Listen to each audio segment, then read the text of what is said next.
actually in a big caravan, but it's at a house, and we've just moved just before we came over here, so things have changed for us. We've still got to set things up, but you know, we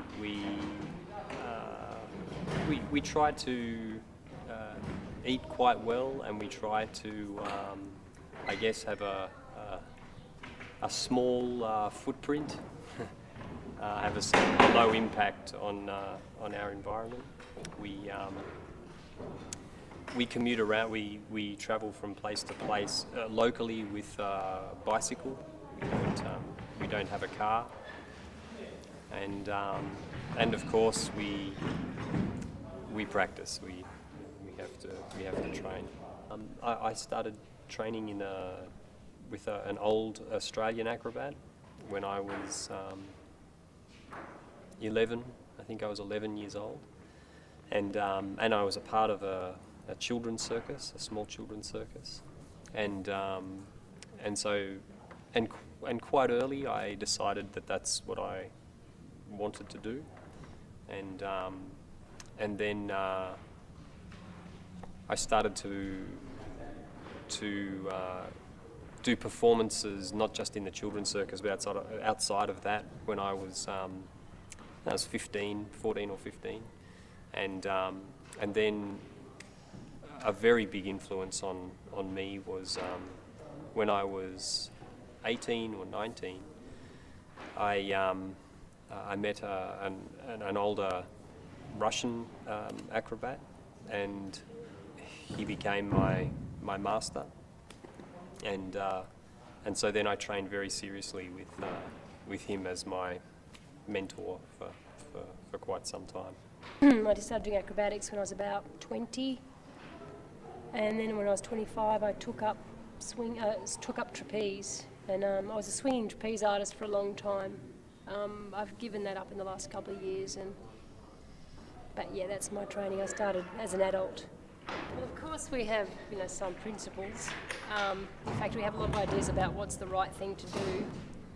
But in this show, we kind of laugh about the fact that we think we know what's right, and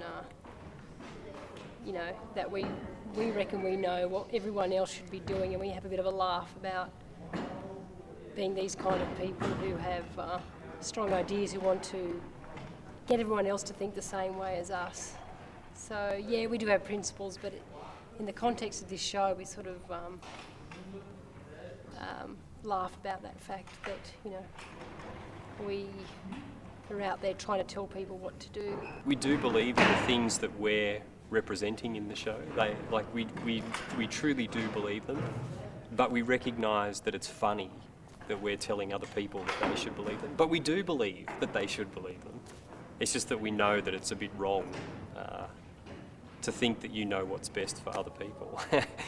If you sort of had these same two characters, they are very similar to like evangelists, but the values are on a different spectrum. And when I see an evangelist, I'm like, oh, that's sort of... It's repulsive. It's repulsive, yeah. When you see these people who get up on a pedestal and they tell everybody about how, to be good Christians or whatever, good in the eyes of God, I just find that slightly scary. And it's not actually that far removed from what we're sort of doing in the show in a way. So it's just highlighting that sort of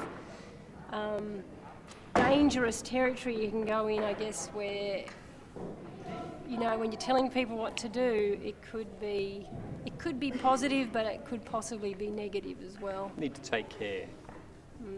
And you've got to take care of who you listen to. When we're at home, we don't want to drive a car and make the pollution that we make when we drive a car, because we believe that it's just as easy and actually more beneficial for us physically to ride our bicycle than it is to drive a car.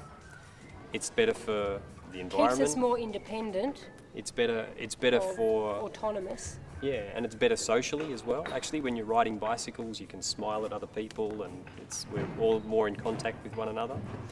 So we do that.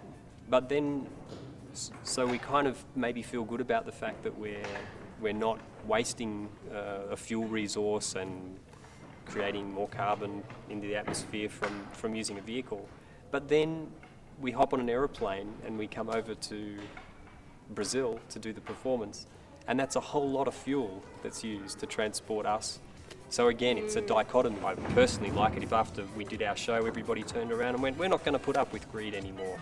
But I know that's not going to happen. But maybe it will.